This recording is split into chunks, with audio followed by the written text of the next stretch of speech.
Assalamualaikum warahmatullahi wabarakatuh. Jumpa lagi dengan Madia. Di video kali ini Madia akan menampilkan hasil lab Madia berdebat dengan para penghujat Islam para penghujat Islam ini seperti Kiamat, Sofiatul dan lain-lain yang mana historisnya track recordnya banyak sekali video-video yang mempremi, menjelek-jelekan baik Al-Quran maupun Al-Hadis Nah ini dilakukan oleh mereka ini, oleh Sofiatul, Kiamat, Edis dan lain-lain konco-konconya.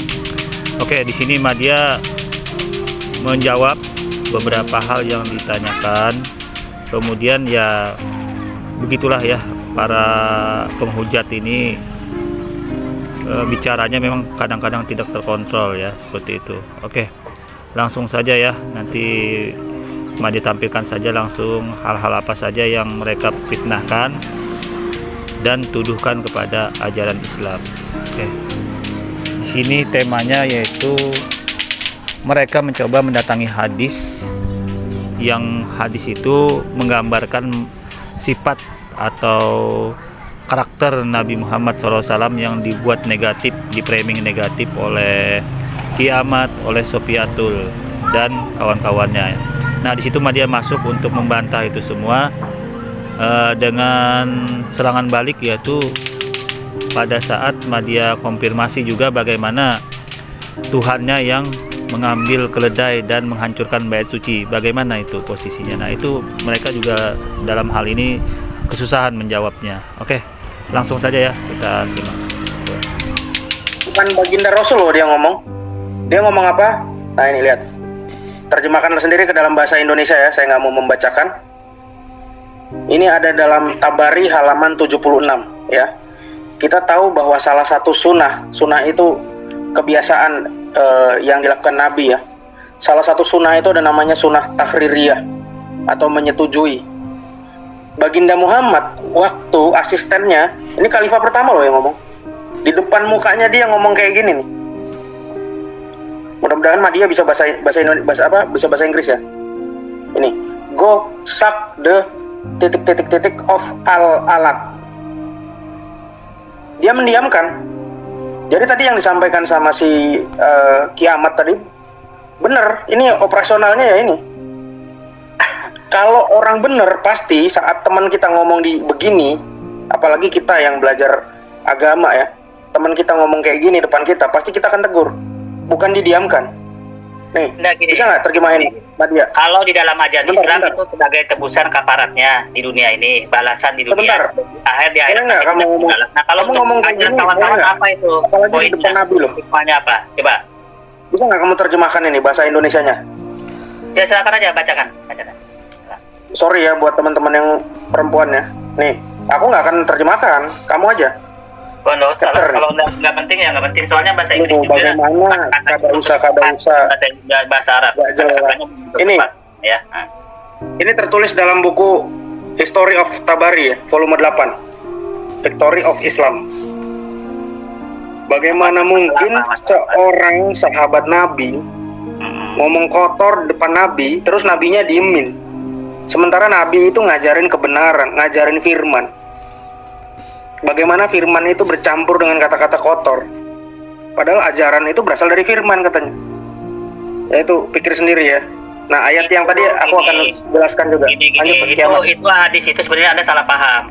Hadis itu Nabi Muhammad melarang untuk menggibah, makanya Nabi Muhammad mendiamkan. Itu ada salah kekeran di hadis itu. Hadis yang bicara yang lain itu masalah gibah. Artinya pada saat ada sahabat Nabi menggibah saudaranya yang lain, Nabi Muhammad mendiamkan, menegur itu sebenarnya. Itu ada salah keker saja, hadis itu salah pemahaman Oke? Dibilang hadis lagi sama dia.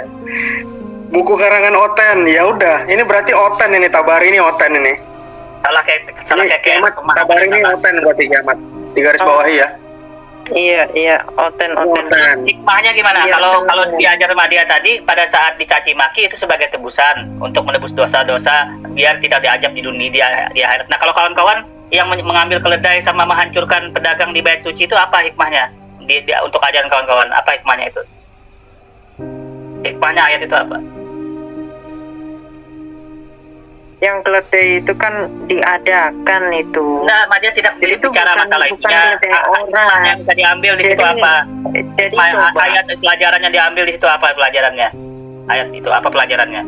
Apa disuruh ngajarin ngambil keledai orang? Begini aja, simpel aja. Kamu kan tadi menuduh kalau itu mencuri keledai lo. Enggak Dia bilang meminjam, orang mengambil diadakan keledai, bukan mencuri. Tidak ada termuat di dalam kata dia mencuri loh ya. Nah, dia bilang mengambil keledai, mengambil memang mengambil ya.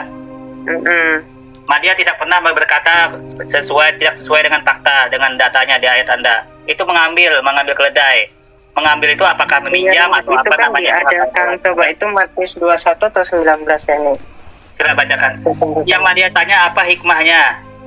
Kok Tuhan bisa nyuruh mengambil barang-barang milik orang lain itu apa hikmahnya? Silakan. Udah aku jawab. Silakan. Tadi kamu lari sama aku dari Zoom tentang apakah kalimatullah itu diciptakan ataukah bukan. Nah, sekarang kamu di sini. Saya jawab ya. Hikmahnya itu Ya? apa? Hikmahnya itu dulu. Itu menggenapi Zakaria 9 ayat 9. Sudah jelas di situ? Coba kamu baca Zakaria 9 ayat 9. Silakan Ibu Supi, Ibu aja bacakan. Dia belum buka Nah, datanya. nggak usah baca, saya hafal. Ya, silakan. Kalau apa? Ya. Di situ dikatakan Raja Mesias akan datang dengan menunggang seekor keledai muda. Jadi Mesias itu akan datang 2 kali. Yang pertama, tandanya dia akan masuk ke Yerusalem dengan menunggang keledai beban muda. Itu adalah lambang perdamaian.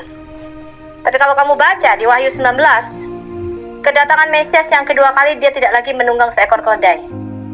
Dia akan menunggang seekor kuda putih, itu lambang war atau lambang peperangan. Loh, berarti nanti mengambil kuda putih lagi dong, mengambil punya orang lagi dong. Kuda putih orang diambil lagi itu gitu. Itu simbol atau lambang, ya.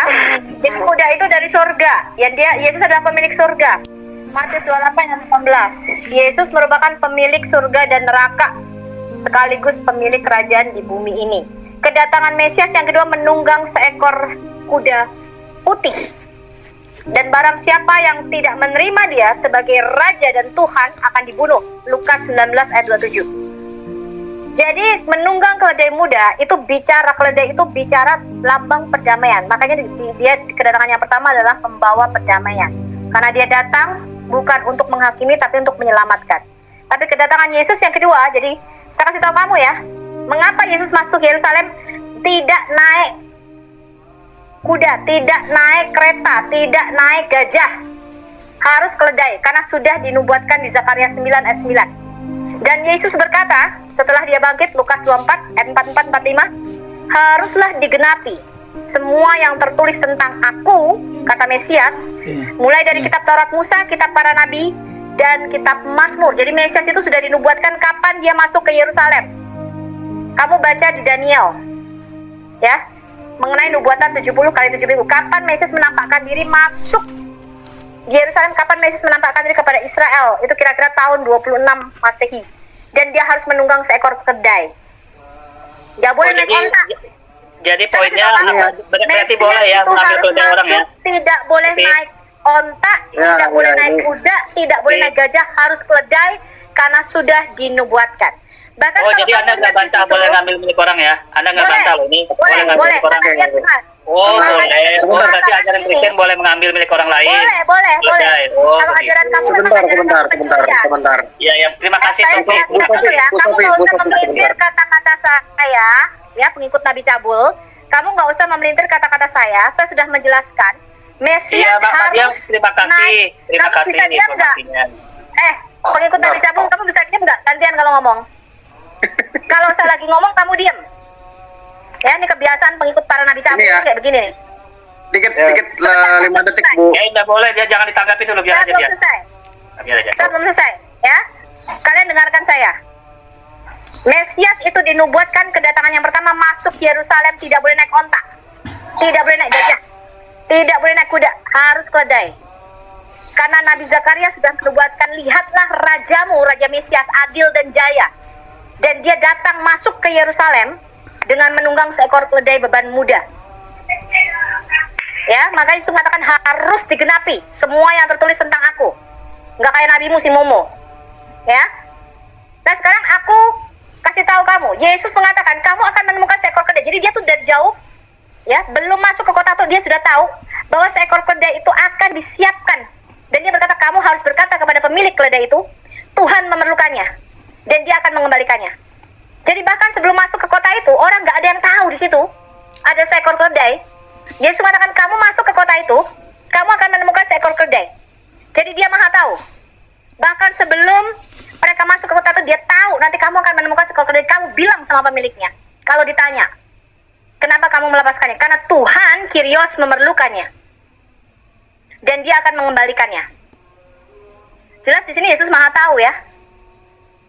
Ngerti kau Madia? Oh, jadi hikmahnya kata Sofiatul boleh mengambil keledai orang lain karena Tuhan itu maha tahu. Hikmahnya adalah dia menggenapi nubuatan.